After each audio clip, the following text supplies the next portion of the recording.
Je suis l'honorable Zié Daouda Coulibaly Péoulénian, ancien député de la commune de Yopougon et président de l'ONG Atout pour la réconciliation nationale.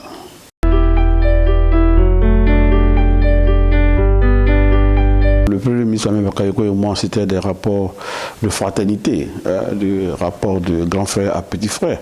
Je l'ai connu depuis ma classe de 5e, quand j'étais au collège Les Phalanges de Yopougon, dans le cadre du MESI, Mouvement des élèves étudiants de Côte d'Ivoire.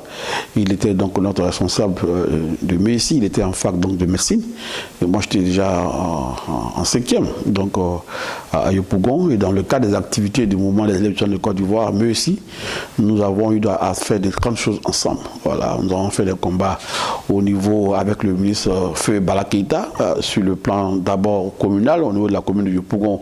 J'étais son représentant au niveau des lycées et collèges et je le rejoignais régulièrement à la cité universitaire, au campus ancien plus précisément, où il résidait, pour pouvoir donc partager un repas avec lui le soir, échanger avec lui, faire les comptes rendus de mes activités politiques au niveau estudiantin, dans le cadre du mouvement des élèves étudiants de Côte d'Ivoire qu'on a appelé à l'époque le MESI.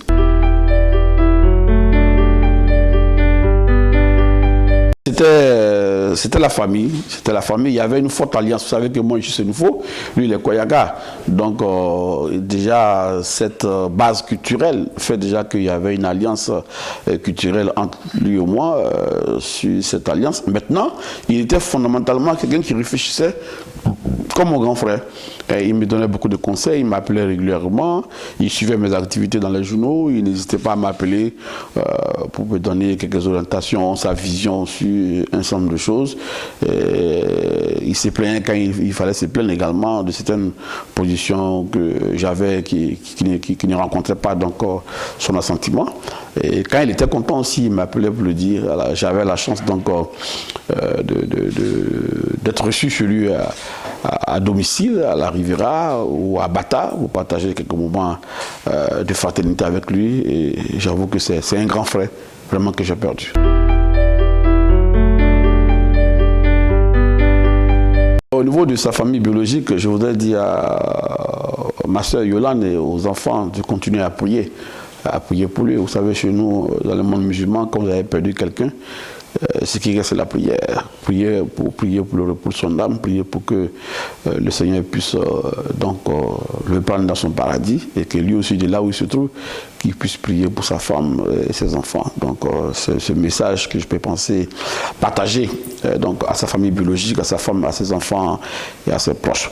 Au niveau de sa famille politique, c'est de continuer le combat qu'il a laissé autour du président Alassane Ouattara, qui est notre chef, qui est notre leader, faire en sorte que le RHDP demeure la plus grande formation politique de la Côte d'Ivoire. Ahmed Bakayoko était un militant engagé, il parlait du rassemblement, il parlait de mobilisation de la jeunesse et de réussite du combat de développement. Ce sont ces messages forts qui restent. Donc je pense qu'au niveau du RHDP, nous devons regarder toutes les valeurs qu'il a incarnées, disponibilité, dynamisme, engagement, pour que le RHDP continue d'apporter à la Côte d'Ivoire le bonheur que les Ivoiriens attendent sous le leadership du président Alassane Ouattara.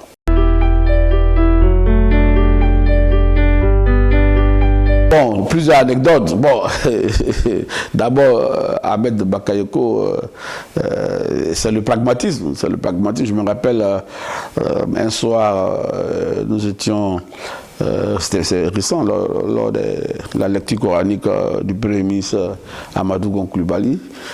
Je devais le rencontrer, il y avait du monde, je n'ai pas pu avoir accès à lui. Et quand je suis venu net, son cortège avait démarré et j'ai tapé donc, la vitre donc, de la voiture, vraiment avec force. Et puis quand il a regardé, quand il m'a reconnu, il a garé, il dit, ah mais le barman, on dit quoi, mais je n'arrive pas à te voir. J'ai dit, mais toi aussi je t'appelle, tu ne te croches pas. Il dit, oh bon, on va enterrer, bon, on va aller à Korogo. J'ai dit, mais on fait comment? Il dit, bon, quelqu'un t'appelle. Et puis, bon, une heure plus tard, Youssouf Bakayoko m'appelle, il dit, bon, le premier ministre, le grand frère dit de venir vers toi pour te remettre du carburant. Et il avait ce petit côté pragmatique, ce petit côté, c'est-à-dire que tu peux parler avec lui par SMS, et puis une heure ou 2 jours plus tard, quelqu'un t'appelle de la part d'Ahmed Bakayoko pour dire, bon, c'est monsieur Tan, j'appelle de la part d'Ahmed Bakayoko et je viens vers vous. Il y a ce côté de pragmatisme, et puis bon, j'ai eu la chance de l'accompagner voir le ministre Brahma Moussa lorsqu'on avait besoin donc de lancer les premiers journaux au niveau du Patriote, puisque je fais partie des anciens du journal Le Patriote. Nous sommes allés rencontrer le ministre Brahma Moussa Père son âme, qui a appelé à Fraternité Matin pour que nous puissions avoir le tirage. Et ce jour-là, il n'a même pas voulu qu'on attende le lendemain. On a pris les taxis, nous sommes partis à Fraternité Matin. Il y avait un de nos frères qui a décédé qu'on appelait Malocène. Nous sommes restés à Fraternité Matin jusqu'à ce qu'on tire les premiers numéros du Patriote. Voilà. Quand il était à Nostalgie, je venais régulièrement le voir. Derrière le cinéma de Paris, il y avait un restaurant. Et quand j'arrivais, je devais faire les commandes du PDG de Nostalgie. Il venait, on échangeait, je venais de Yopougon. Et il y a beaucoup d'anecdotes. Ahmed, c'est la fraternité, c'est l'homme jovial, il est pragmatique, il est généreux. Et il avait un franc-parler. Il avait un franc-parler. S'il a observé une situation dans un journal qu'il est content, il t'appelle. S'il n'est pas content, il t'appelle. Bon, j'ai vu cette déclaration, elle n'est pas bonne, il faut la changer. Donc, il était direct. Et je pense que c'est ce genre de leader-là qu'il faut au monde actuellement. Il avait son fonctionnement et nous l'avons beaucoup apprécié. Et là, s'il est parti, nous continuons de prier pour son âme. Merci beaucoup.